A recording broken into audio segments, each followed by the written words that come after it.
My dad got custody of me and my oldest brother when we was younger. He was 4, I was 2. And like I said, my stepmom raised me. Yeah. What was going through my mind is, why my mom not here? Because I got kids, and I'm not gonna let my kids go nowhere. You know what I'm saying? How did you get comfortable enough to let us just slip through the cracks and my daddy take full custody? And, you know, no visitations, I didn't see you. You know, stuff like that. It bothers me a little bit because I know that if I was fighting for my kids, we still gonna be fighting. You know, ain't no giving up. You know what I'm saying? But we with my dad. He's not an emotional person. He don't know how to love for real. Mm-hmm. You gave us up. I'm thinking, okay, she couldn't handle it. But then you go and you have more kids. And then we still here over here with my dad. I'm like, how does that work? Like, what's going through your head? Like, was we not good enough? Mm-hmm. You know what I'm saying? So I'm like, what did we do so bad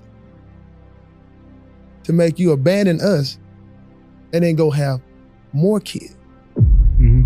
We look back at the archives of your career, and you've tried so many different times to be on certain platforms. And then finally, God gives you that turning point. Not only did he give you a turning point, he put it on one of the biggest platforms across the world. So man, before American Idol, before Sunday Best, for any of this singing gigs, I always put God first. He's always been ahead of my life. Yeah. And I still believe, you know, if I put God first and I keep allowing him to lead me in the right direction, then everything else gonna fall in place. Yeah. I wasn't a PK, but I might as well been because I was with my granddad and he's a bishop. So we was in church every time the door opened. Yeah. I was a deacon, I was an usher, I was a drummer, I played the keys and I sang. So I did it all. It was definitely my grandparents pushing me. Mm-hmm. They raised me basically. My dad, my mom separated, but then my stepmom stepped in to raise me. I never seen a loving person like she was. Like this lady was the light of the world. Yeah. You would think that she birthed us. Yeah. And she didn't have any kids. She couldn't have kids, but she loved us like we was her own. And she passed during COVID, during the taping of Sunday Best. So when I lost that shoulder to cry on, all my tears were stuck because it's like I couldn't trust nobody else. I'm raising girls now. I don't want them seeing me cry. You know, I'm trying to be their rock. I'm trying to be their support. So I will say my relationship with God and been able to, well, he gave me permission to heal. Mm-hmm. So once I heal from that and realize that, you know, everything not gonna be peaches and cream, it's not gonna go the way I wanted to go, but we gotta have those tests in order to have a testimony. So somebody else out there may overcome from my testimony. So it's not gonna be easy. It's not always gonna be comfortable. Yeah. So, but you just gotta adjust and you gotta heal. Yeah, no, that's real. Speaking of healing, you know, that's what this show is all about. People who've been through hurts, habits, hang-ups, and their journey to be able to get back to their healing. You talked a little bit about, you know, separation and just how that affected, and then God sent this angel into your life through a stepmama.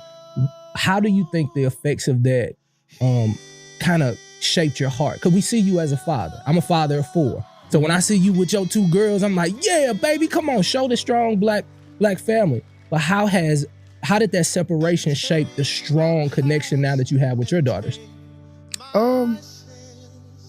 I wasn't always, you know, so sensitive. I think having girls done brought out a more sensitive side to me, man. Yeah.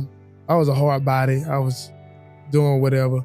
But she taught me how to love properly. Mm-hmm. She taught me how to love properly so that way I can love my girls the way I do. Yeah. The relationship thing still ain't worked out yet. God ain't stepped into that yet, but we waiting on him to intervene. We yet waiting on the Lord. It's in transit is what they say. Yeah. In transit, yeah. But I would say that he placed that in my life for a reason. For a moment as this. Yeah. She was sweet. She was